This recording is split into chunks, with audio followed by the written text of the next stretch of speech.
आज संगत जी, प्यार से कहना धनंकार जी। आज जैसे अभी आपने सभी ने देखा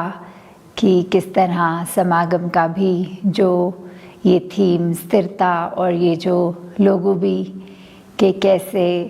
एक पेड़ का ही एक सिंबॉलिक रूप लेकर कि चाहे कितनी हवा चलती है और ऊपर से पेड़ इतना हिलता है, इतनी टहनियाँ, इतने पत्ते हिलते हैं, पर नीचे से तो वो रूट्स हैं जो पेड़ की एक जड़ें, वो इतनी मजबूती से उस पेड़ को कहीं सरकने नहीं देती, चाहे कितनी भी हवा चले। कैसे वो पेड़ अपनी जगह पे स्थिर इस वजह से ही हो पाता है क्योंकि उसकी रूट्स इतनी गहरी और मजबूत पकड़ रखती हैं। तो ऐसे ही अगर हम देखें कि किस तरह जीवन में हमें स्थिर अगर होना है तो कुछ भी घटनाएं घटती रहेंगी तो हम ऊपर से तो चाहे कितने भी अस्थिर हो सकें, पर अंदर से जो एक स्थिर के साथ जुड़ने से ही स्थिर होना कि अगर हमारी रूट्स ही ये विश्वास इस ज्ञान पर, कैसे इस निराकार पर हम जब पूर्ण विश्वास कर लेते हैं तो ये हमारा मजबूती, ये विश्वास की ही हमें स्थिर रखती है। फिर वही होता है कि चाहे कितनी भी संसार में आंधियाँ हमारे जीवन में आएँ उस रूप में, पर फिर वो ठस से मस एक भक्त नहीं होता, अपने जीवन में बिल्कुल इस ठहरे हुए के साथ ही ठहरा हुआ होता है।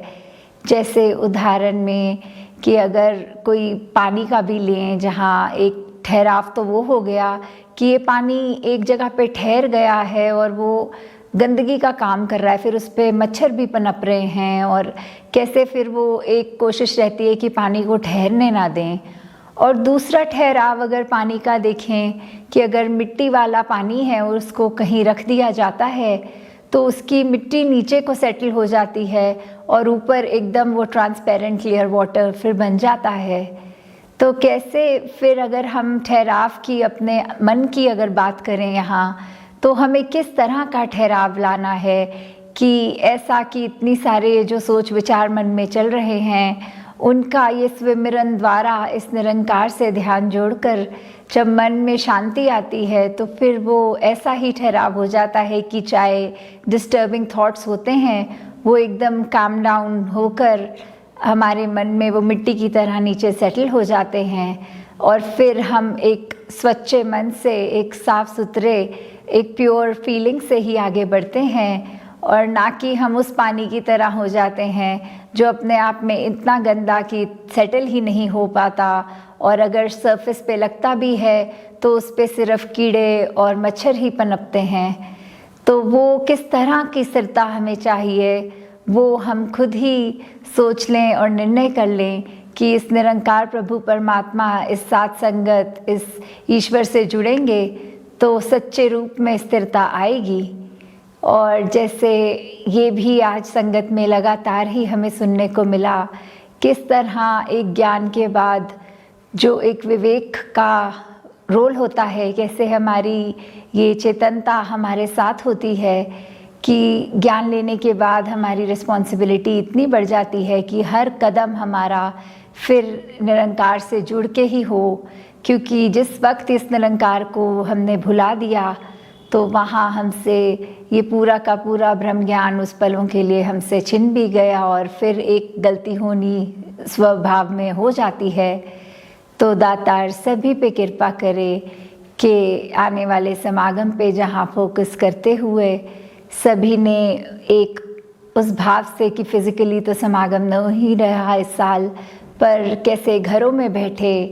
एक समागम का भी जहाँ आनंद लेना है और सेवाओं में भी कंट्रीब्यूशन अपने उस तरह जिस रूप में भी घर बैठे कर सकें, वैसे ही करके सेवा इस बार प्रवान होनी है। तो दातार कृपा करे सभी पे कि एक चेतनता को सामने रखते हर समय एक एक बोल, एक एक कर्म अपना तोल के ऐसे करी जाए और मन को इस निरंकार प्रभु से जोड़कर एकदम स्थिर किया जाए। साथ संगत जी, धन्यकार जी। तेरी ओट सहारा तेरा, तन मन घोल घुमावा, कहे अवतार तेरे ही दाता, दिन राति गुण गावा, कहे अवतार तेरे ही दाता, दिन राति गुण गावा। एक तू ही निरंकार, एक तू ही निरंकार, तू ही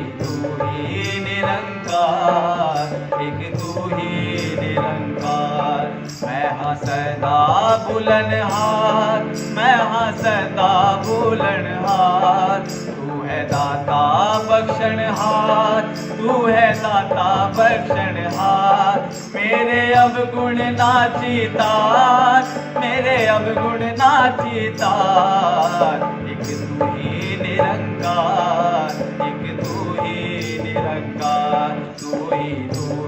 निरंकार, एक तू ही निरंकार। तेरा रूप है ये संसार, तेरा रूप है ये संसार, सबदा भला करो करतार, सबदा भला करो करतार। मेरी मंग है ये दातार, मेरी मंग है ये दातार, एक तू ही निरंकार, एक तू ही निरंकार, तू ही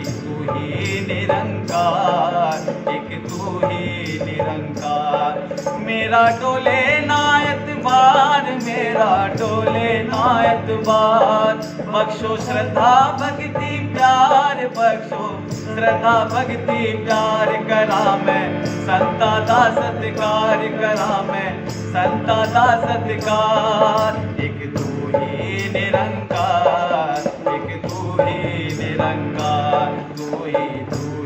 निरंकार, एक तू ही निरंकार।